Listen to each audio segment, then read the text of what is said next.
ॐ अज्ञानतिमिरान्धस्य ज्ञानाञ्जनशलाकया चक्षुरुन्मीलितं येन तस्मै श्रीगुरुवे नमः।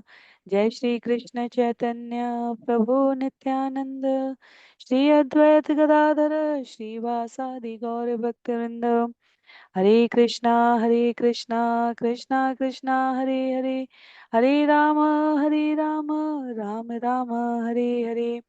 हरे कृष्णा कृष्णा कृष्णा हरे हरे, हरे राम राम राम हरे हरे। हरे कृष्णा कृष्णा कृष्णा हरे हरे, हरे राम राम राम हरे हरे। हरे कृष्णा कृष्णा कृष्णा हरे हरे, हरे राम राम राम हरे हरे।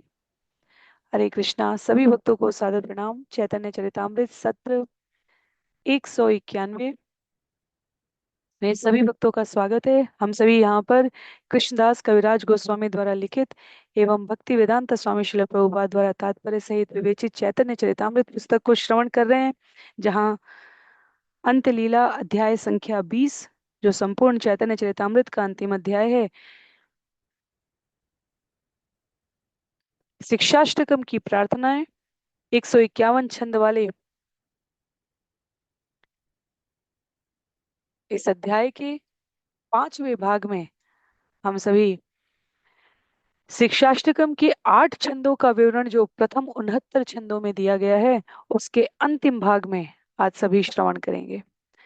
तो शिक्षाष्टकम प्रथम 69 छंदों में है। हम सभी ने 8 श्लोकों को श्रवण किया है। यहाँ छंद संख्या 56 में कहते हैं, ये गोपी ये गोपी मोर करे द्वेषे कृष्णे रकरे संतोषे कृष्णे यारे करे अभिलाष। मोई तार घरे या तारे से वो दासी हया तबे मोर सुखेर उल्लास। यदि मुझसे ईर्ष्या करने वाली कोई गोपी कृष्ण को तुष्ट करती है और कृष्ण उसे चाहने लगते हैं, तो मैं उसके घर जाने में नहीं हिचकूंगी और उसकी दासी बन जाऊंगी, क्योंकि तब मेरा सुख जागृत हो उठेगा।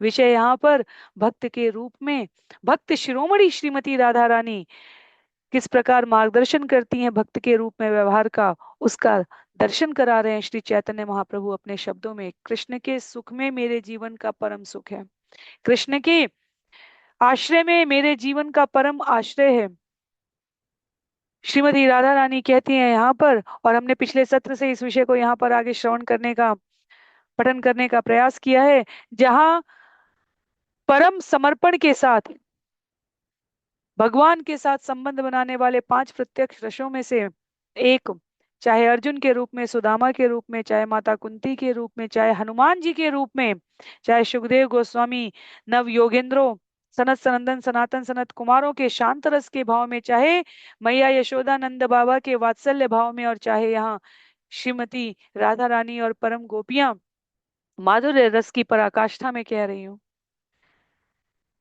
आचार्यों का एकमात्र गुरु शिष्य परंपरा में प्रवाहित इस ज्ञान को प्रस्तुत करने का आशय यह है कि सभी भक्त वृंद विभिन्न रसों में जिस एक परम सत्य की संस्तुति करते हैं, वह ये कि भगवान की प्रसन्नता के लिए जीवन यापन करना। उससे विलग हमारा कोई ध्येय नहीं होना चाहिए, कोई लक्ष्य नहीं होना चाहिए, कोई इच्छा कामना नहीं होनी चाहिए। वास्तव में ये सब क्यों नहीं होना चाहिए? क्योंकि इसके परे हमारा कोई अस्तित्व है भी नहीं। जिस प्रकार एक छोटा बच्चा रसोई घर में भोजन बनाने की मांग करे या बड़े बड़े वाहनों को चलाने का अनुरोध करे, और बच्चे अनुरोध नहीं करते हैं, बच्चे जिद करते हैं, और माता पिता अत्यंत धैर्य के साथ उन्हें खिलौनों के रूप में उनकी इच्छा तृप्ति के लिए वह कार्य संपादित करने की अनुमति दे देते हैं, चाहे वो भोजन बनाना हो, गाड़ी चलाना हो, बंदूक चलाना हो, किसी भी प्रकार का, बाग बगीचे, डॉक्टर बनने का, सभी प्रकार के आजकल दुकान पे किए जाने वाले बहुत सारे सारे कार्यों के लिए अलग अलग किट्स बनाकर दे दी जाती है खिलौनों में। तो आचार्य कहते हैं, जिस प्रकार माता पिता भली प्रकार जानते हैं कि उनके बच्चे का मन कैसे बहलाया जाए, वैसे ही पूर्ण पुरुषोत्तम भगवान श्री कृष्ण, हमारे आराध्य परम पिता, भली भांति जानते हैं कि मन कैसे बहलाया जाए। पर उनमें से जो बालक, जो संतान गंभीर रूप से कोई कार्य करने में उद्यत हो, तो वो मैया के पास जाके अनुरोध करेगा। श्रीमती राधा रानी जब भक्त की गंभीरता देखती हैं कि भगवान की प्रसन्नता में उसकी अभिरुचि है, तब वह कहती हैं, मैं स्वयं उसको भगवान के सम्मुख ले आती हूँ। कुष्ठी विप्रेर रमणी पतिव्रता शिरोमणि पति लागी कैला वैश्यार सेवा, स्तंभिल सुरेर गति जिया इला मृत पति तुष्ट कैला मुख्य तीन देवा। बहुत बड़ी घटना है ये।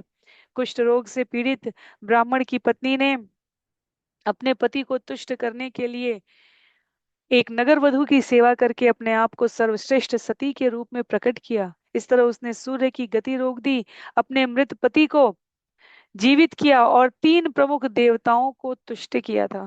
तो ये कथा पुराण की कथा आती है, भक्तों के परस्पर सहयोग से, अनुरोध से, और श्रील गुरुदेव एवं श्रील प्रभुपाद की अनुकंपा से हम सभी आगे के सत्रों में चैतन्य चरितामृत के उपरांत जो प्रमुख पुराण उपलब्ध हैं उनमें, क्योंकि अनेक अनेक ऐसी घटनाएं हैं जो हमें श्रीमद् भागवतम में, यहाँ चैतन्य चरितामृत में कुछ एक पंक्तियों के रूप में प्राप्त होती है, पर उनका प्रामाणिक स्रोत कहाँ है? क्या वे कूर्म पुराण से हैं, नरसिंह पुराण से हैं, क्या वे पद्म पुराण से हैं, मत्स्य पुराण, इनमें से किन से हैं? ये एक सरल प्रयास करेंगे हम सभी उन पुराणों को उनके श्लोकों के साथ नहीं, पर सामान्य भाषा में कथा कहानी के रूप में कौन सी कथा कहानी कौन से पुराण से है। तो ये विषय जहाँ पर एक ब्राह्मण की पत्नी ने अपने पति को तुष्ट करने के लिए नगर वधु के समक्ष समक्ष प्रतिदिन लेकर जाती थी, यह आदि पुराण, मार्कंडेय पुराण और पद्म पुराण तीनों में आती है ये कथा, जिसमें एक ब्राह्मण जो कुष्ठ रोग से पीड़ित था, पर पत्नी अत्यंत आज्ञाकारिणी और सती थी, वह सुख प्राप्त करना चाहता था, एक नगर वधु के पास ले जाने के लिए उसकी पत्नी स्वयं प्रतिदिन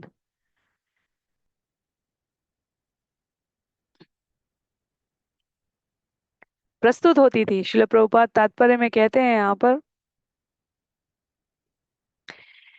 जब वह स्त्री अपने कुष्ठ रोग से ग्रसित पति को लेकर आई, तब ब्राह्मण पुत्र ने अपनी पत्नी के सतीत्व को देखा तो उसके पापमय मनोभाव बदल गए। पर घर वापस आते समय उसका शरीर मार्कंडेय ऋषि के शरीर से स्पर्श कर गया और उन्होंने उसे सूर्योदय के साथ मर जाने का श्राप दे दिया। पर स्त्री जो अपने पति को सभी प्रकार से सेवा प्रदान करती थी, जब उसने इस श्राप के विषय में सुना तो उसने सूर्योदय को रोकने का व्रत ले लिया, और उसके इस प्रबल निश्चय से ब्रह्मा, विष्णु और महेश प्रसन्न होते हैं, और उन्होंने उसे वर दिया कि उनका पति स्वस्थ हो जाए, जीवित हो उठे। ये दृष्टांत यहाँ पर किसी प्रकार के स्पष्ट कर रहे हैं, इसलिए श्रील प्रभुपाद हम लोग उनके शब्दों का आश्रय लेकर इसे श्रवण करेंगे। ये दृष्टांत मात्र इसलिए दिया गया है कि अपने इंद्रिय तुष्टि के परे, निजी स्वार्थ के परे जाकर अपने आप को भगवान की सेवा में लगाना चाहिए, कृष्ण की तुष्टि हेतु लगाना चाहिए, जीवन सफल हो जाएगा। तो श्रीमती राधा रानी कहती है, यदि कृष्ण की प्रसन्नता किसी अन्य गोपी को प्राप्त करने में है तो मैं वो भी प्रस्तुत करके उनके लिए प्रसन्न हूँ। ये मनोभाव समर्पण का है। इसको इसीलिए हम अनुकरण नहीं कर सकते, अनुसरण कर सकते हैं। इसलिए पुराण की कथा देने के उपरांत श्रील प्रभुपाद ने उसका दृष्टांत प्रस्तुत किया है। कृष्ण मोर जीवन, कृष्ण मोर प्राण धन, कृष्ण मोर प्राणेर प्राण, हृदय ऊपर धरो सेवा करी सुखी करो, ए मोर सदा रहे ध्यान। कृष्ण मेरे प्राण है, कृष्ण मेरे जीवन के धन है। निसंदेह वे मेरे प्राण के भी प्राण हैं। इसलिए मैं उन्हें सदा अपने हृदय में रखती हूँ और सेवा करके उन्हें प्रसन्न करना चाहती हूँ। इसी पर निरंतर मेरा ध्यान रहता है। ये पंक्ति हम सभी की प्रतिदिन स्मरण की जाने वाली पंक्ति बन सकती है, क्योंकि शब्द का जो अभिप्राय है वो हमारे जीवन का भाव होना चाहिए। मोर सुख सेवने कृष्ण सुख संग में अतएव देह देह दान। कृष्ण मोरे कांता करी कहे मोरे प्राणेश्वरी मोर है दासी अभिमान। कहते हैं यहाँ पर, मेरा सुख तो कृष्ण की सेवा में है और कृष्ण का सुख मेरे साथ संयोग में है। इसलिए मैं अपना शरीर कृष्ण के चरण कमलों पर दान देती हूँ। वे मुझे अपनी प्रिया के रूप में स्वीकार करके मुझे सर्वाधिक प्रिया कहकर पुकारते हैं। तभी मैं अपने आप को उनकी दासी करके मानती हूँ। वचन श्रीमती राधा रानी के हैं। उद्धरण श्री चैतन्य महाप्रभु के द्वारा दिया जा रहा है। शब्दों में कृष्णदास कविराज गोस्वामी पिरोते हैं। अनुवाद और तात्पर्य भक्ति वेदांता स्वामी श्रील प्रभुपाद का है। और उद्देश्य मात्र हम अपने जीवन में इसे आत्मसात कर सकें, मानव जाति को ये सूचना प्रदान करने के लिए। श्री कृष्ण के सुख में मेरे जीवन का सुख है। कांत सेवा सुख पूर संगम है ते सुमधुर ताते साक्षी लक्ष्मी ठाकुरानी। नारायण हृदय स्थिति तबु पाद सेवा मति सेवा करे दासी अभिमानी। मेरे प्रेमी की सेवा सुख का घर है और प्रेमी के प्रत्यक्ष संयोग की अपेक्षा अधिक मधुर है। इसका प्रमाण लक्ष्मी जी हैं, क्योंकि वे नारायण के हृदय पर निरंतर रहते हुए भी उनके चरण कमलों की सेवा करना चाहती हैं। इसलिए वे अपने आप को दासी मानती हैं और उनकी निरंतर सेवा करती हैं। माता अपने संतान पर सबसे अधिक अधिकार रखती है, ये शास्त्र से प्राप्त प्रमाण है उसको। तथापि माता प्रेमवश बिना किसी अपेक्षा के संतान की सेवा पूर्ण समर्पण के साथ करती है। तो माता लक्ष्मी का उदाहरण यहाँ पर वक्ष स्थल पर भगवान स्थान देते हैं और श्रीमती राधा रानी का वचन है यहाँ पर, माता लक्ष्मी का सुख किसमें है? नारायण के चरणों की सेवा करने में। यहाँ स्त्री पुरुष के अर्थ में ये संवाद उद्धृत नहीं है। यहाँ जिससे हम अतिशय स्नेह करते हैं उसके सुख के लिए कुछ भी करने को वार अपने आप को वारने को प्रस्तुत रहते हैं। भौतिक जगत में भी ये दृष्टांत दिखता है, पर इसका मूल आध्यात्मिक स्वरूप यहाँ प्रस्तुत किया गया है। यह उद्भूत होता है भगवान के श्री चरणों की सेवा करने के भाव से। यहाँ स्त्री पुरुष के चरण की सेवा कर रही है, इस भाव से लेकर इसको कोई निंदा का विषय, कोई मतभेद का विषय बनाने की आवश्यकता नहीं है। दृष्टांत दिया गया है, पर इसके पीछे का सिद्धांत ये है कि इस जगत में भी जिस वस्तु से, जिस व्यक्ति से हम सर्वाधिक स्नेह करते हैं, उसके सुख के लिए, उसके प्रसन्नता के लिए, उसके सदा सर्वदा सुरक्षित रहने के लिए हमारा ध्यान सदैव लगा रहता है। जितनी बहुमूल्य वस्तु होगी उतने सुरक्षित हम उसे रखने का प्रयास करेंगे। जितना हृदय के समीप व्यक्ति होगा उतना उसकी प्रसन्नता के लिए हम व्यवहार करते हैं। इसमें कोई दुविधा नहीं है। विष्णु नारायण माता लक्ष्मी को अपने हृदय वक्षस्थल पर कौस्तुभ मणि स्थान देते हैं। तो माता लक्ष्मी सदैव उनकी सेवा में अपने आप को संलग्न रखती हैं। ये भगवान के विभिन्न स्वरूपों के दृष्टांत हमारे जीवन के सिद्धांत को पोषित करते हैं। इसमें भौतिक स्तर का स्त्रियां क्यों सेवा करें या पुरुष क्यों इस प्रकार व्यवहार करें, एक से अधिक स्त्री के पास जाएं, इस प्रकार से ये विषय समझने के लिए नहीं होते हैं। तो किसी भी प्रकार के कुतर्क में हमें पढ़ने की आवश्यकता नहीं है। हे राधा वचन विशुद्ध प्रेम लक्षण आस्वादय श्री गौर राय। भावे मन नहे स्थिर सात्विके व्यापे शरीर मन देह धरण नायाय। श्रीमती राधा रानी के ये कथन श्री चैतन्य महाप्रभु द्वारा आस्वादन किए गए शुद्ध कृष्ण प्रेम के लक्षणों को प्रदर्शित करते हैं। उस प्रेमावेश में उनका मन अस्थिर रहता था।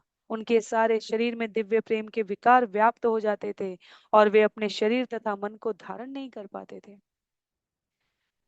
व्रजेर विशुद्ध प्रेम ये न जाम्बू नद हेम आत्म सुखेर यहाँ नाही गंध से प्रेम जाना ते लोके प्रभु कैला ए श्लोके पदे कैला अर्थेर निर्बंध। वृंदावन में शुद्ध भक्ति जाम्बू नदी में सुनहले कण के समान है। वृंदावन में निजी इंद्रिय तृप्ति का रंच मात्र भी अस्तित्व नहीं है।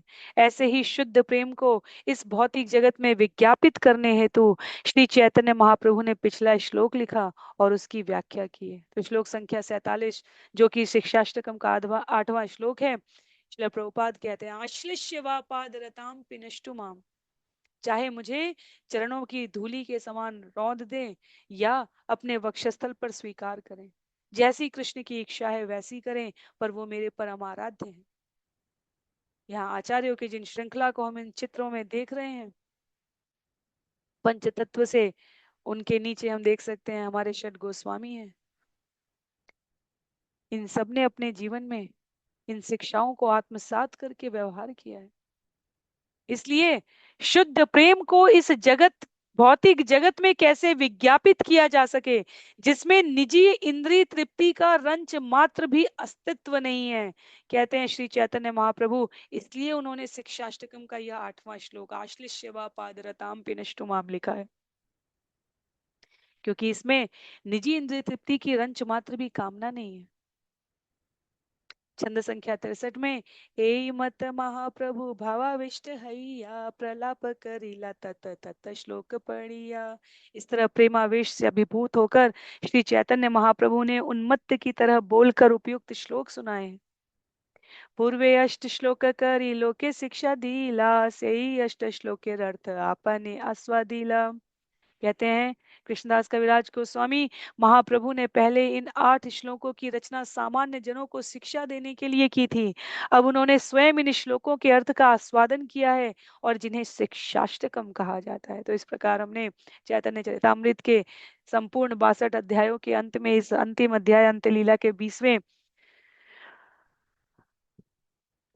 अध्याय के प्रथम 69 छंदों में और अपने सत्रों के इन श्रवण में यह करीब, यदि मुझे सही से स्मरण है, तो ये 5वां सत्र है जहां हम इन 8 श्लोकों को श्रवण कर पाए हैं। कहते हैं छंद संख्या 65 में, प्रभु रसिक्षाष्टक श्लोक यही पढ़े शूने कृष्ण प्रेम भक्ति तार बाड़े दीने दीने।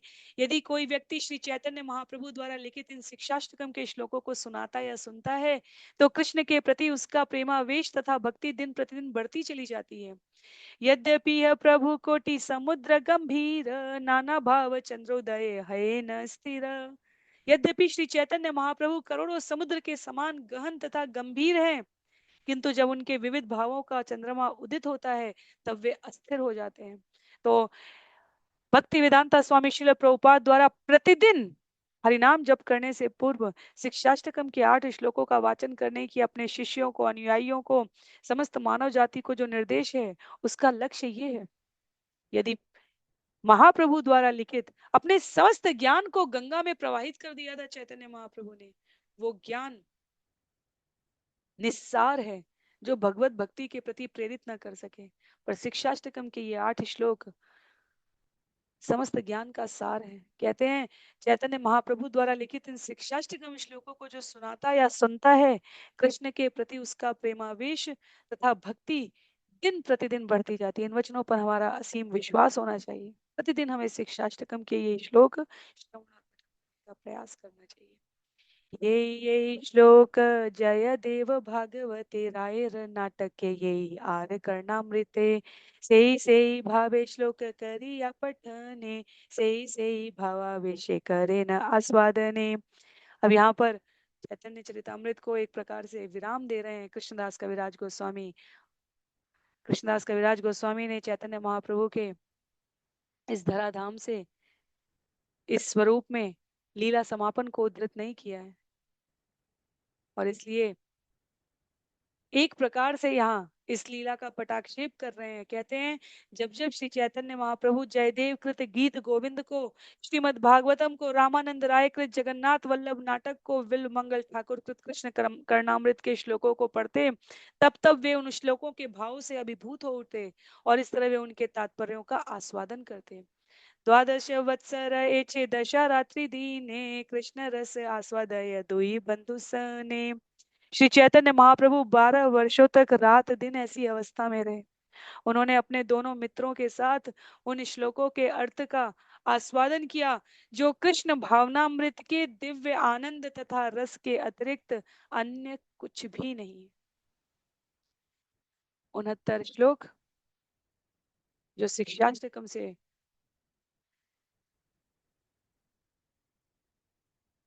अभिप्राय को वर्णित करने के लिए कृष्णदास कविराज गोस्वामी ने यहाँ प्रस्तुत किए हैं, वो हम सभी ने इन सत्रों में श्रवण किया। छंद संख्या 70 से लेकर 101 तक का जो विषय है वह कृष्णदास कविराज गोस्वामी जी के आध्यात्मिक लेखक के रूप में विनयशील स्वभाव को बतलाता है। तो आप सभी जो आरंभ करने जा रहे हैं वह अब कृष्णदास कविराज गोस्वामी जी की दीनता विनयशीलता को प्रस्तुत करेगा। कहते हैं से सब लीला रस आपने अनंत, सहस्त्र वदने वर्णि नाही पान अंत। हजार मुखों वाले अनंत देव भी श्री चैतन्य महाप्रभु की लीलाओं के दिव्य आनंद का वर्णन करते हुए अंत नहीं पाते। जीव शुद्र बुद्धि को न ताहा पारे वर्णिते, तार एक कणा स्पर्शी आपन शोधीते। तो भला एक सामान्य जीव अपनी शुद्र बुद्धि द्वारा किस तरह ऐसी लीलाओं का वर्णन कर सकता है। फिर भी मैं अपने आप को शुद्ध करने के लिए उनके एक कण को छूने का प्रयास कर रहा हूँ। यत चेष्टा यत प्रलाप नाही पारावार, सेई सब वर्णिते ग्रंथय सुविस्तार। श्री चैतन्य महाप्रभु के कार्यकलापों तथा उनके उन्माद के शब्दों की कोई सीमा नहीं है, इसलिए उन सब का वर्णन करने से इस ग्रंथ का कलेवर बहुत अधिक बढ़ जाएगा। वृंदावन ने दास प्रथम ये लीला वर्णीला, सेई सब लीला रामी सूत्र मात्र कैला। फिर वृंदावन दास ठाकुर ने जिन लीलाओं का सर्वप्रथम वर्णन किया है उनको मैंने केवल संक्षिप्त में दे दिया है। तार त्यक्त अवशेष संक्षेप कहिला, लीला बाहुल्य ग्रंथ तथापि बाड़ीला। श्री चैतन्य महाप्रभु की जिन लीलाओं का वर्णन वृंदावन दास ठाकुर ने नहीं किया है, केवल उनका वर्णन मैंने अति संक्षेप में किया है, तो भी ये दिव्य लीलाएं इतनी अधिक हैं कि इस ग्रंथ का कलेवर बढ़ गया है। तो कहते हैं जिसका वर्णन वृंदावन दास ठाकुर करते हैं वो तो मैंने सूत्र में दिया है, और जिसका उन्होंने नहीं किया है वर्णन वो मैंने संक्षेप में दिया है। ये विनयशीलता है। मुझे अपने पूर्ववर्ती आचार्यों से श्रेष्ठतम नहीं दिखना है, पर मुझे आध्यात्मिक विषय को प्रस्तुत करने में भी कोई समझौता नहीं करना है। आचार्य स्पष्ट होते हैं क्योंकि वह सीधे भगवान के द्वारा नियंत्रित और संचालित किए जाते हैं। वृंदावन दास ठाकुर ने चैतन्य महाप्रभु के जीवन की आरंभिक लीलाओं का अतिशय विस्तार करके प्रस्तुत किया है, बहुत बहुत सुंदर भावों के साथ है। चैतन्य भागवत हम सभी जानते हैं। तो कहते हैं कि जो उन्होंने वर्णन किया है वो तो मैंने सूत्रों में दे दिया है, हाँ संक्षेप में मैंने तनिक विस्तार करके मैंने किन घटनाओं को कहा है जो उन्होंने नहीं कहा है। और तब भी अपनी विनयशीलता प्रस्तुत करते हुए कह रहे हैं कृष्णदास गोस्वामी कि यह आकार पुस्तक का तब भी बढ़ गया है। अतएव से सब लीला ना पारिवर्णी, बारे समाप्ति करी लो लीला के करी नमस्कारे।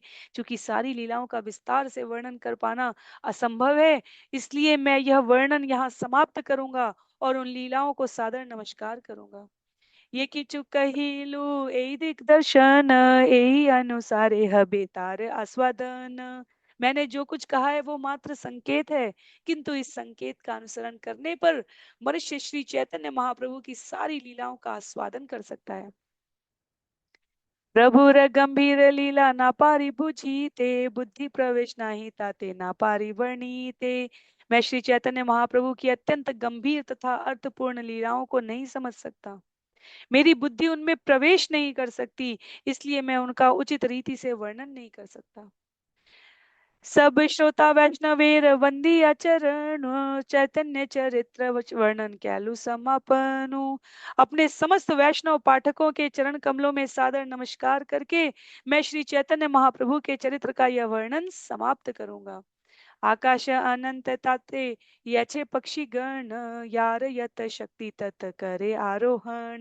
कहते हैं कृष्णदास कविराज गोस्वामी, आकाश असीम है, किंतु अनेक पक्षी अपनी अपनी क्षमता के अनुसार ऊंची से ऊंची उड़ान भर सकते हैं। एछे महाप्रभु लीला नाही और पार, जीव हैया के बा सम्यक पारे वर्णि पार। श्री चैतन्य महाप्रभु की लीलाएं असीम आकाश के समान है, तब भला कोई सामान्य जीव उन सब का वर्णन कैसे कर सकता है। यावत बुद्धिर गति ततेक वर्णिलु, समुद्रेर मध्य ये न एक कण शूरिलु। मैंने अपनी बुद्धि भर उनका वर्णन करने का प्रयास किया है, मानो मैं महासागर के बीच में एक बूंद का स्पर्श करने का प्रयत्न कर रहा हूँ। कहीं आकाश में जाते हैं कृष्णदास कविराज गोस्वामी, कहीं महासागर में प्रवेश कर रहे हैं। यह मानव मात्र की सीमित इंद्रिय बुद्धि को समझ में आ सके कि भगवान की लीलाएं अनंत हैं,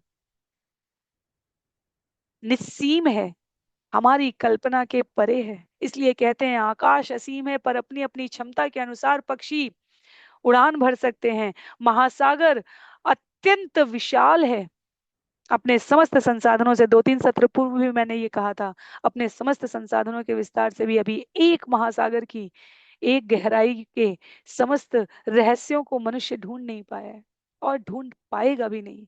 ये कोई चुनौती नहीं है, यह निर्माण ही इस प्रकार से किया गया है कि इसको स्वीकार करने में जीवन की परिणति है, पर इसको अस्वीकार करने में जीवन सदैव असंतुष्ट रहने वाला है। तो कहते हैं मैं महासागर की एक बूंद स्पर्श करने का प्रयत्न कर रहा हूँ। नित्यानंद कृपा पात्र वृंदावन दास, चैतन्य लीलाल ते हो है नादि व्यास।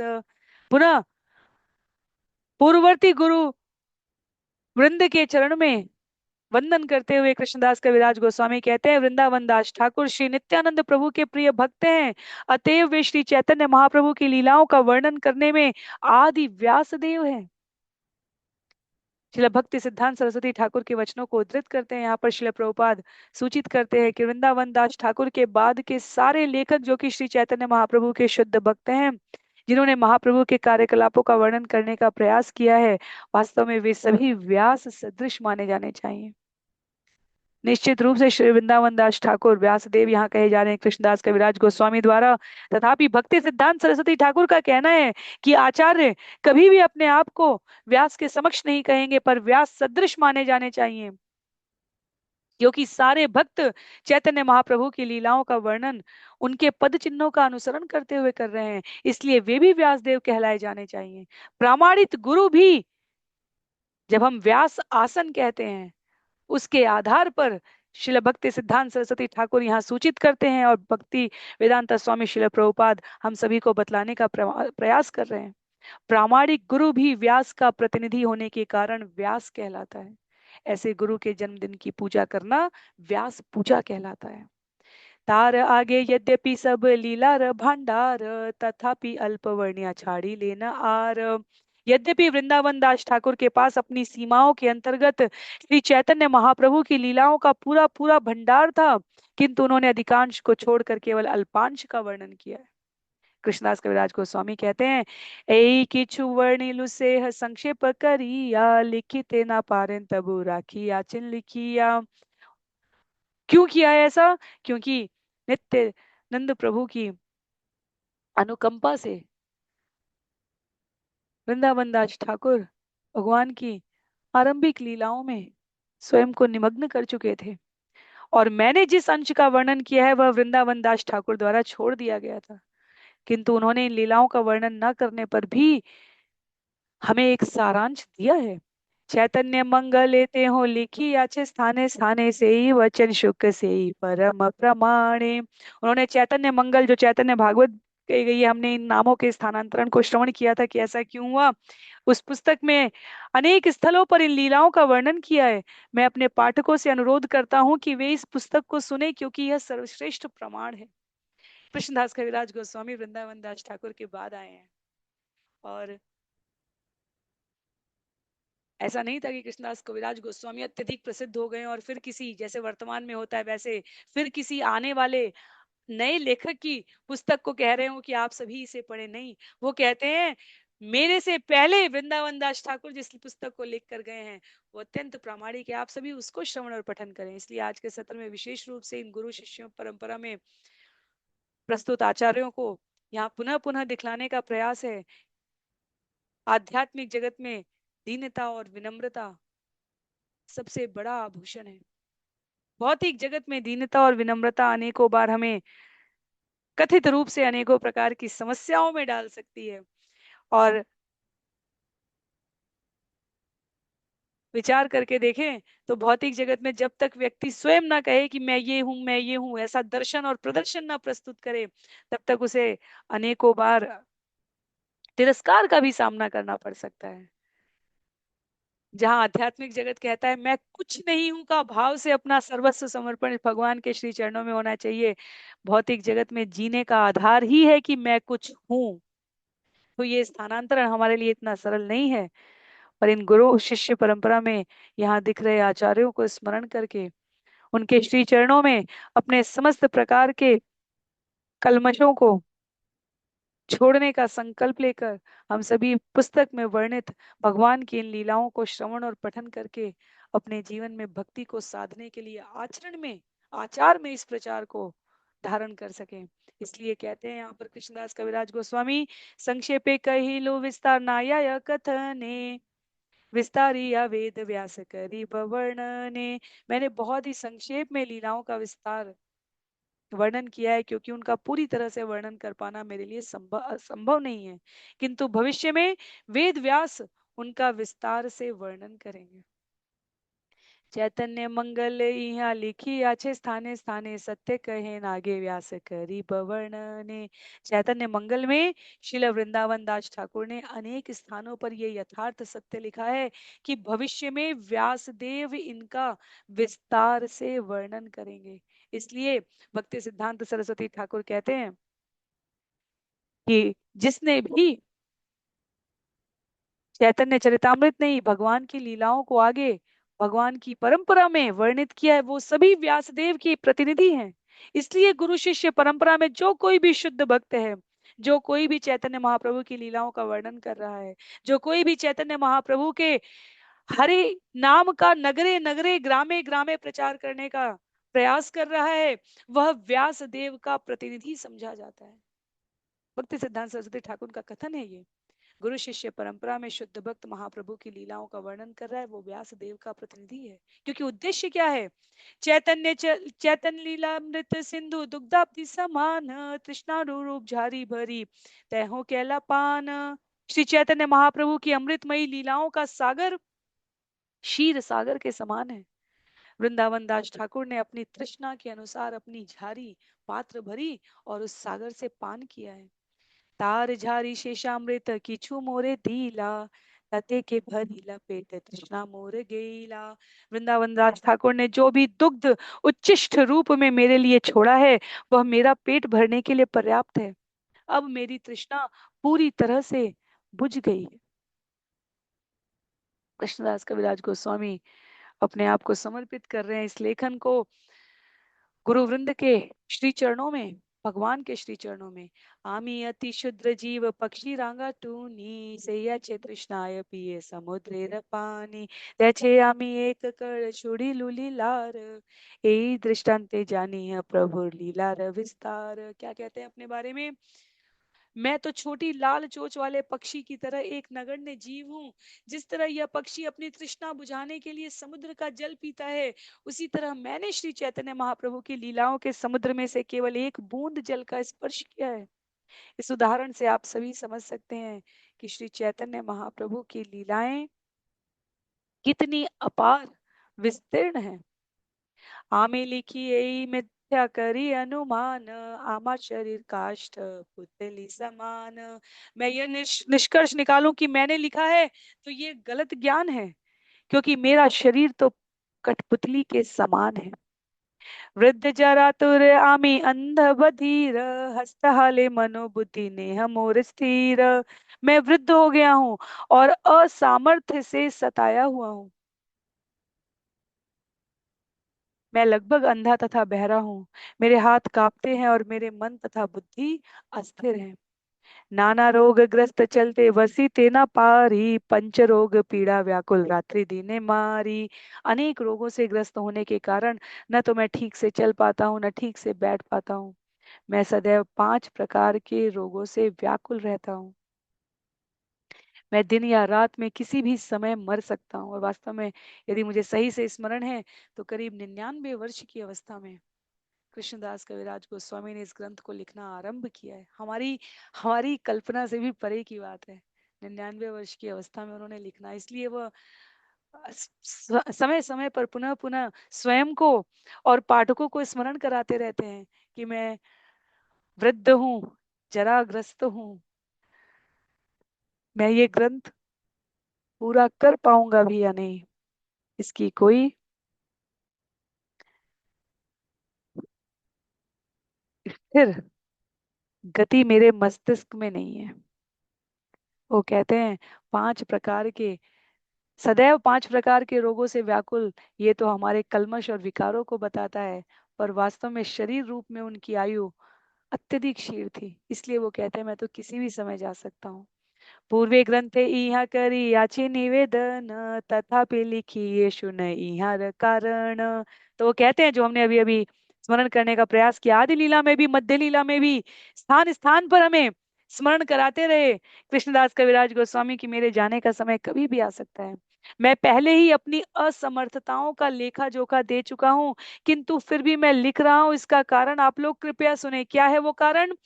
श्री गोविंद श्री चैतन्य श्री नित्यानंद श्री अद्वैत श्री भक्त आर श्री श्रोत्र वृंद श्री स्वरूप श्री रूप श्री स क्षमा कीजिए।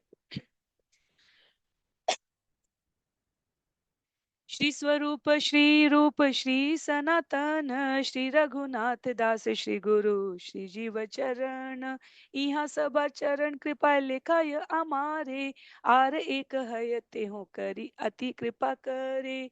मैं यह ग्रंथ श्री गोविंद देव, श्री चैतन्य महाप्रभु, भगवान नित्यानंद, श्री अद्वैत आचार्य, अन्य भक्तगण तथा इस ग्रंथ के पाठक गण एवं श्री स्वरूप दामोदर गोस्वामी, श्री रूप गोस्वामी, श्री सनातन गोस्वामी, अपने गुरु श्री रघुनाथ दास गोस्वामी तथा श्री जीव गोस्वामी के चरण कमलों की कृपा से लिख रहा हूँ।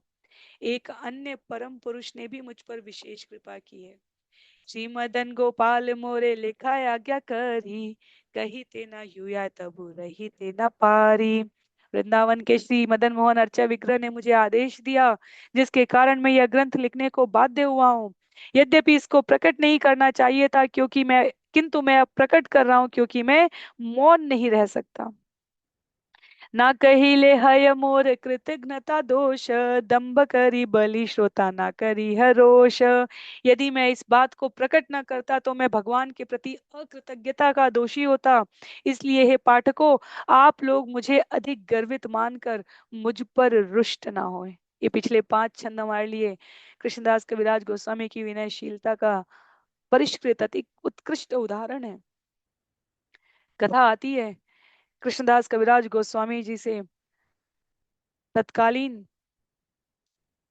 समय काल के जो भक्त वृंद थे वो अनुरोध कर रहे थे कि आप चैतन्य महाप्रभु की लीला की महिमा का वर्णन करें। एक दो बार उन्होंने उसे जाने दिया, यूं ही अधिक विचार नहीं दिया, पर पुनः पुनः और पुनः कहे जाते रहने पर चैतन्य महाप्रभु के इस वृत्तांत को प्रस्तुत करने से पूर्व कृष्णदास कविराज गोस्वामी श्री राधा मदन मोहन के मंदिर में गए और वह अपने हृदय में ये प्रार्थना निवेदित करने के लिए उनके समक्ष खड़े थे कि यदि आप अनुमति देते हैं, आप चाहते हैं, मुझे अपनी शेष आयु पर विश्वास नहीं है भगवान, पर यदि आप चाहते हैं कि मैं इसे लिखूं, लिखना आरंभ करूं, तो मुझे कोई संकेत दें।